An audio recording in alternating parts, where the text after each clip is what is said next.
அண்டை நாடான மாலத்தீவிற்கும் இந்தியாவிற்கும் இடையேயான உறவு என்பது நீண்ட நெடிய பாரம்பரியத்தை கொண்டது. மாலத்தீவை சுதந்திர நாடாக அங்கீகரித்த முதல் நாடுகளில் இந்தியாவும் ஒன்று. கடந்த 1988ஆம் ஆண்டில் மாலத்தீவில் கலவரம் ஏற்பட்ட போது அப்போதைய இந்திய பிரதமர் ராஜீவ் காந்தி ராணுவத்தை அனுப்பி அன்றைய அதிபர் மொய்மூன் அப்துல் காயும் அரசை காப்பாற்றினார். கடந்த 2018ஆம் ஆண்டில் மாலத்தீவில் குடிநீர் தட்டுப்பாடு ஏற்பட்ட போது பிரதமர் நரேந்திர மோடி சரக்கு கப்பல்களில் மாலத்தீவிற்கு தேவையான குடிநீரை அனுப்பி வைத்தார். அது மட்டுமல்ல, மாலத்தீவில் பல உட்கட்டமைப்பு வசதிகளை இந்தியா செய்து கொடுத்துள்ளது.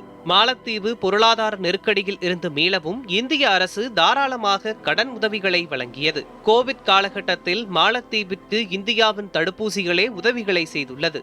மேலும் பாதுகாப்பு ஒத்துழைப்பின் ஒரு பகுதியாக தீவிலிருந்து மக்களை மலேவுக்கு கொண்டு வருவதற்கு மனிதாபிமான அடிப்படையில் இந்தியா தொழில்நுட்ப உதவிகளை வழங்கியது. அதைத் தொடர்ந்து மாலத்தீவிற்கு 2 ஹெலிகாப்டர்கள், ஒரு விமானத்தையும் பரிசாக வழங்கியது இந்தியா.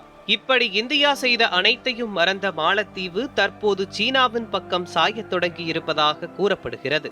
மாலத்தீவு அதிபராக முகமது முய்சு ஆட்சி பொறுப்பேற்ற பிறகு கடந்த சில மாதங்களாக இந்தியாவிற்கும் மாலத்தீவிற்கும் இடையேயான உறவில் விரிசல் ஏற்பட்டுள்ளது.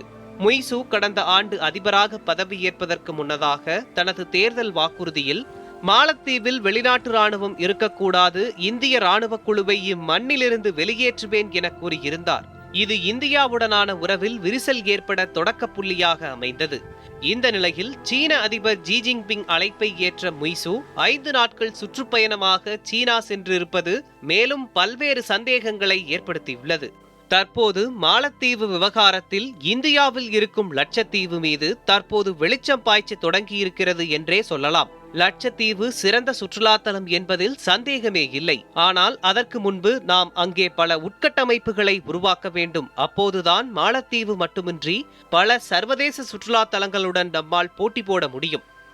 மற்றொரு புறம் இந்திய பெருங்கடல் பகுதியில் இந்தியாவின் முக்கிய கடல்சார் அண்டை நாடாக விளங்கும் மாலத்தீவுடன் நல்ல உறவு தொடர வேண்டும். அது தொடர்ந்து பேணி பாதுகாக்கப்பட வேண்டும் என்பதே அனைவரின் எதிர்பார்ப்பாக உள்ளது.